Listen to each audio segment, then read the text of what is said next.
하나님 아버지, 하나님께서 이 시간 저희와 함께 하셔서 주의 말씀을 잘 깨닫는 귀한 시간 되도록 주님의 성령이 이 시간 함께하여 주시옵소서. 예수님의 이름으로 기도합니다. 아멘. 안녕하세요. 이번 교과는 제3기 2과입니다. 이번 기 제목은 불붙은 떨기 나무입니다. 드디어 하나님께서 모세에게 나타나셔서 모세를 부르는 장면을 볼 수가 있습니다. 이번 교과는 하나님께서 모세를 부르셨을 때에 모세가 어떻게 반응했는가, 네 가지의 모세 변명을 중심적으로 공부하고 나머지는 부수적으로 알아보도록 하겠습니다. 먼저 일요일 소지입니다. 불붙은 떨기나무. 하나님께서 모세를 드디어 80세에 부르십니다. 모세가 40년 동안 왕궁에 있다가 결국은 꿈을 펼쳐보지 못하고 양치기로서 또 40년을 보냈습니다. 인간의 눈으로 볼 때는 참 40년의 세월 참 길기도 하지만 어찌 보면은 무료한 시간이었지 않을까 하는 생각이 드는데요. 예, 여기서 기록을 보게 되면 모세는 결코 그냥 시간을 보내지 않았습니다. 엽기서와 창세기를 기록했다는 사실입니다. 여러분 놀랍지 않습니까? 사실은 창세기 하나만 기록했다만 하더라도 벌써 이미 게임 끝. 이야. 사실 창세기 1장서부터 12장까지 물론 창세기의 그 모든 내력이 구전을 통해서 기록한 것이긴 하지만 여러분 처음 이 세상의 창조를 기록한다는 건 정말 하나님의 성령이 함께 하시지 않는다면 정말 기록할 수 없는 대작업, 대기록을 했던 것이죠. 모세는 이렇듯이 40년 동안 무의미하게 보내지는 결코 않았다라는 사실입니다. 그런 가운데 하나님께서 모세를 부르셨습니다. 부르실 때에 어떻게 불렀는가? 하나님께서 어떻게 자기 자신을 좀 나타냈는가? 보게 되면 나는 아브라함의 하나님, 이삭의 하나님, 야곱의 하나님이라고 표현했다라는 사실입니다. 그러면서 이 사실은요, 아브라함이 믿었던 하나님, 또 이삭이 믿었던 하나님, 과연 야곱이 믿으면서 결론적으로는 추구했었던 것, 아브라함 가나안이죠. 이삭을 통해서 저 하늘을 바라보게 했죠. 야곱을 통해서 진정한 천국을 바라보게 했던 것입니다. 그래서 이 말 자체는요, 야, 우리는 지금 애굽에 살 백성이 아니야. 지금 우리는 가나안, 천국에 가야 돼. 라는 어떤 정당성과 필요성을 아브라함과 이삭과 야곱이라는 조상들을 통하여 표현하고 설명하고 있다라는 사실이죠. 그 다음은 월요일 소지를 한번 보도록 하겠습니다. 여기 보면 여호와의 사자가 나옵니다. 이 여호와의 사자가 뭐냐? 물론 간단하게 그냥 이 여호와의 사자는 예수님입니다. 또 더 깊이 있게 얘기하면 우리가 잘못 또 이렇게 빗나갈 수 있기 때문에 우리가 넘어가 보도록 하겠습니다. 자, 예수님께서 여호와의 사자가 모세에게 나타났습니다. 그러면서 말합니다. 이제 가라. 예. 40년 모세가 40세 때는 정말 가려고 했었죠. 그런데 이제 40년이 돼서 이제 다 늙어서 왜 하나님은 모세를 그때 택하셨을까? 예. 드디어 하나님께서는 모세를 80세에 부르십니다. 이제 가라. 내가 너를 바로에게 보내어 너에게 내 백성 이스라엘 자손을 애굽에서 인도하여 내게 하리라. 예, 이스라엘 백성을 내 백성이라 칭하고 있다라는 사실입니다. 그래서 교과를 통해서 내 백성으로 칭했음을 설명하고 있습니다. 그런 가운데 가라라고 했는데 모세가 예 하고 가는 게 아니라 아마 40세의 모세라면 갔겠죠. 그런데 이제 40년이 흐르고 나서는 모세는 이제 아 이렇게 말합니다. 하나님, 내가 누굽니까? 내가 누굽니까? 예, 40년 전에는 내가 왕자였죠. 예, 그때는 혈기왕성했었죠. 뭐 힘이 넘쳐났었죠. 그런데 지금 내가 누굽니까? 나 이제 옛날의 왕자가 아닙니다. 이제 한낱 그냥 양치기에 불과합니다. 그런데 출애굽기에 보게 되면 아마 모세가 40년 동안 마음속에 아주 못이 박힌 말 한마디가 있었던 것 같아요. 거기에 보게 되면 출애굽기 2장 14절, 누가 너로 우리의 주제와 법관을 삼았느냐? 예, 아마 이 말이, 야, 모세, 너 뭐야? 예, 세상 사람들은 이렇게 좀 사람을 인정하기에 참 인색합니다. 너, who are you? 너 누구야? 그때 당시에는 왕자였죠. 아마 이렇게 말하는 사람을 그때 나이 40이었으면 아마 혈기왕성했고요. 아유, 진짜 그때 당시였으면 그냥 주먹 하나면 그냥 막 날아갔을 겁니다. 그런데 이제는 그렇지 않았죠. 하나님, 이제 내 나이 80입니다. 네, 그리고 내가 누굽니까? 그때 당시엔 왕자였는데도 사람들이 인정해주지 않았는데 지금 양치기로서 누가 나를 인정해 주겠습니까? 아마 굉장히 소심해졌던 것 같습니다. 예, 하나님이 이때를 좀 기다리셨는지 모르겠습니다. 또 화요일 소지입니다. 그리고 나서요, 하나님께서 또 가라라고 명령했었을 때에 모세가 두 번째 변명이 있습니다. 하나님, 그러면 내가 당신을 누구라고 이야기해야, 당신의 이름이 뭡니까? 이름을 좀 얘기해야 누가 보냈다라고 해가지고 뭐 이름을 대고 뭔가 할 거 아닙니까? 당신의 이름이 무엇입니까? 무엇라고 해야 이 백성들이 과연 그 말을 믿고 따르겠습니까? 라고 말을 하죠. 진정한 참 하나님, 당신의 이름, 참 하나님의 이름이 과연 무엇입니까? 이 세상에 신의 이름이 참 많지 않습니까? 그럴 때에 야훼, 이게 뭐냐면 영어는 제호바, 여호와라는 것을 통해서 여호와라는 이름의 뜻이 친밀하신 하나님이심을 말해주고 있다라고 이야기를 합니다. 그런데 이 여호와라는 이름은요, 사실 무엇과 구별되어지냐면 진짜 참 하나님을 알 수 있는 이름이었습니다. 여호와. 이게 뭐냐면 여러 이름들은 사단이 도용할 수도 있고 뺏길 수도 있잖아요. 그죠? 그런데 이 여호와라는 이름은요, 사단이 모방하지 않았어요. 사단이 모방할 수 없는 이름이 뭐냐면 바로 여호와라는 이름이었다라는 사실입니다. 그래서 하나님께서는 자기 자신의 이름을 이제부터 스스로 있는 자라고 표현하면서도 결국은 내 이름은 누구다? 야훼, 여호와임을 말하고 있다라는 사실이죠. 그리고 수요일 소지에서 비로소 이제 네 가지의 변명을 이야기하고 있습니다. 그래서 모세의 변명 첫 번째는 뭐냐면 내가 누굽니까? 지금 난 옛날에 모세가 아닙니다. 지금 이빨 빠진 호랑이입니다. 예, 아무것도 아닙니다. 하나님은 이 말을 할 때까지 기다려졌던 것 같아요. 두 번째, 그렇다면 당신을 진짜 알 수 있는 당신의 이름이 무엇입니까? 라고 했을 때는 그 여호와라는 이름을 주었다는 사실이죠.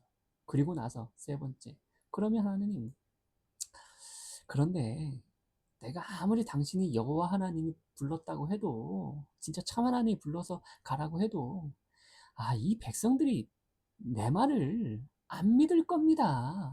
예, 맞는 말일까요? 예, 맞는 말이죠. 이 백성들이 어떤 백성들입니까?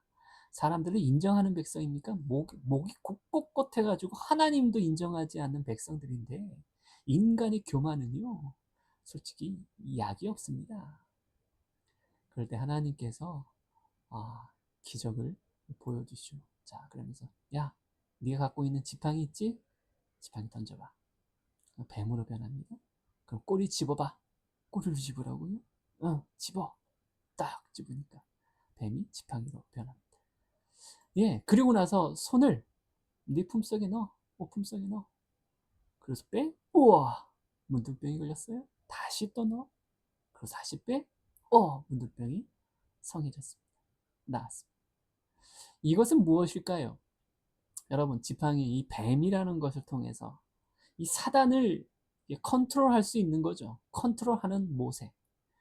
이 손에 이 사단이 갖고 온 게 뭡니까? 이 죄라는 것이 들어왔죠. 사단이 통하여 들어온 이 죄라는 것을 컨트롤할 수 있는 존재. 누구야? 내가 너에게 그 권능을 주었어. 라는 사실이죠. 이 사실들을 통해서, 이런 기적들을, 이적들을 통해서 하나님이 내가 너를 보냈음을 이야기를 합니다. 자, 그런데요. 결정적인 것. 뭐냐면, 그런데요, 하나님, 저 말을 할 줄 모릅니다. 하나님, 이 백성들을 설득해야 되는 거 아닙니까? 이 백성들, 자, 애굽에서 나와서 가나안 가자라고 했을 때에 이들에게 뭔가 말을 잘 설득해야, 논리적으로 잘 말을 해야 이들이 내 말을 들을 거 아닙니까? 그런데 저는요, 논리적으로 말할 줄도 모르고 설득은 더더군다나 이 말을 잘할 줄 몰라서 설득할 줄 모릅니다. 말재주가 솔직히 없습니다. 라고 말합니다. 저는 사실 그 전에 제가 교회는 다니면서 이게 하나님을 이게 믿게 되면서 성경을 읽게 되었는데요.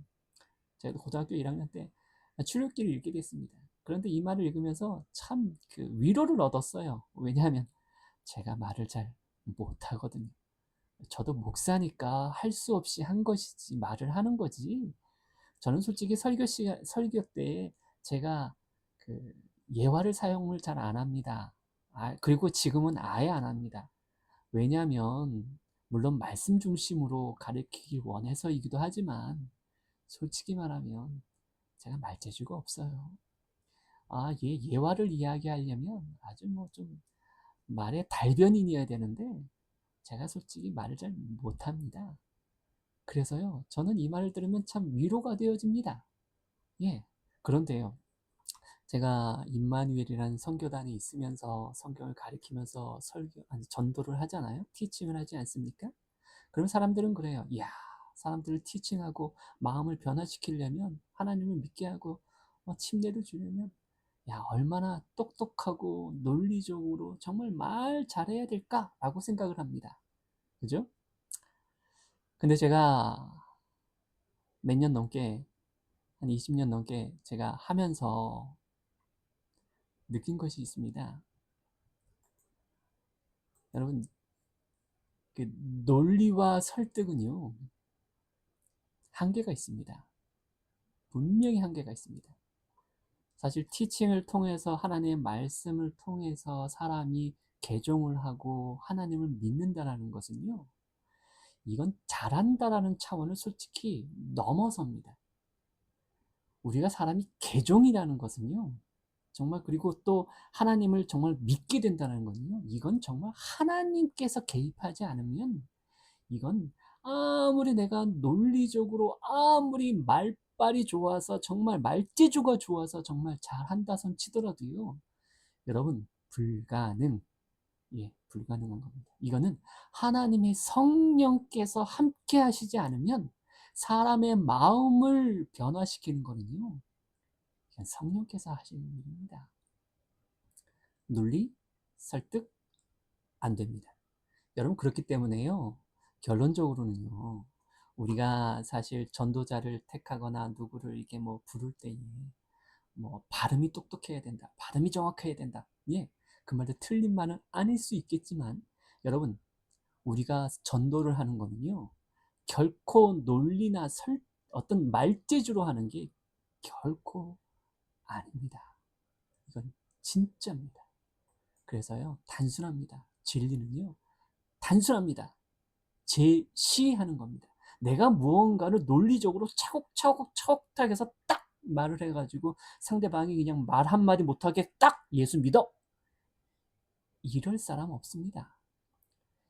사람은 이렇게 설득당하지 않습니다. 이렇게 예수님 믿지 않습니다. 만약에 이렇게 믿었다 손 치더라도요, 이건 잘못된 믿음입니다. 나중에 분명히 빗나갑니다. 분명히 다시 되돌아갑니다.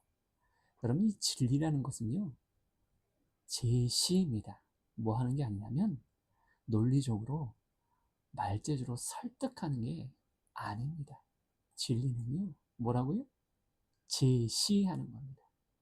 그냥 보여주는 겁니다. 여러분, 그래서요, 우리가 말이 아무리 어눌해도요, 어떤 문제가 있을 때 정확하게 그것을 진리를 제시할 수 있느냐 없느냐의 문제지, 그거를 어떻게 순서적으로 논리적으로 무언가를 말을 하는 게 사실은 아닙니다.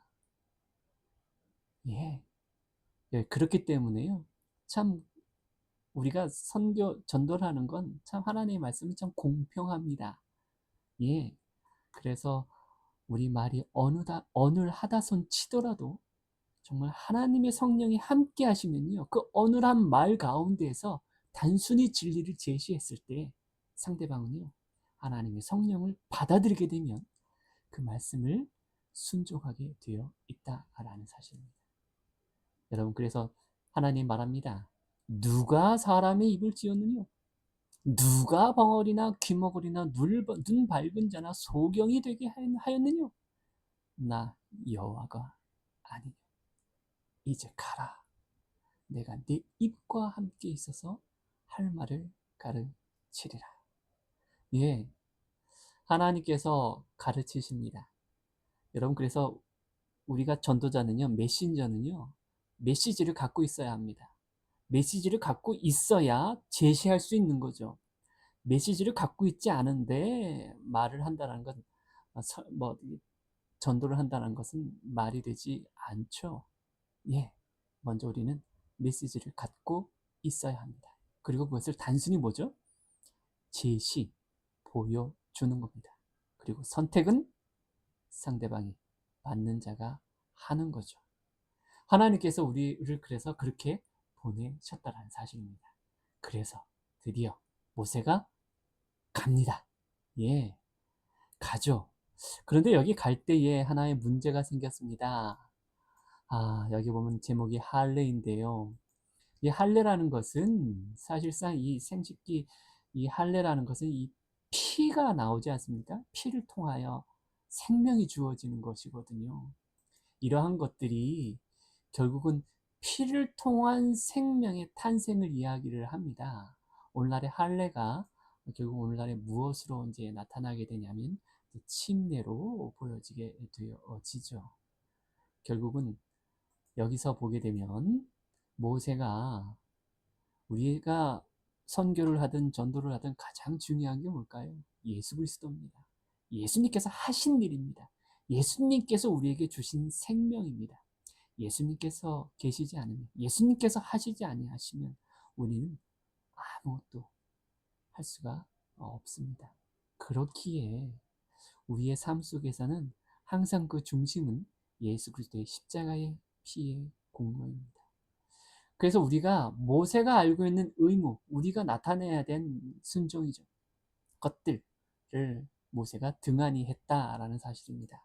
그래서 이런 것이 무엇인가? 교과책에는 말합니다. 절대로 옳다고 알고 있는 일을 실천하는데 실패하지 말아야 한다라는 사실이죠.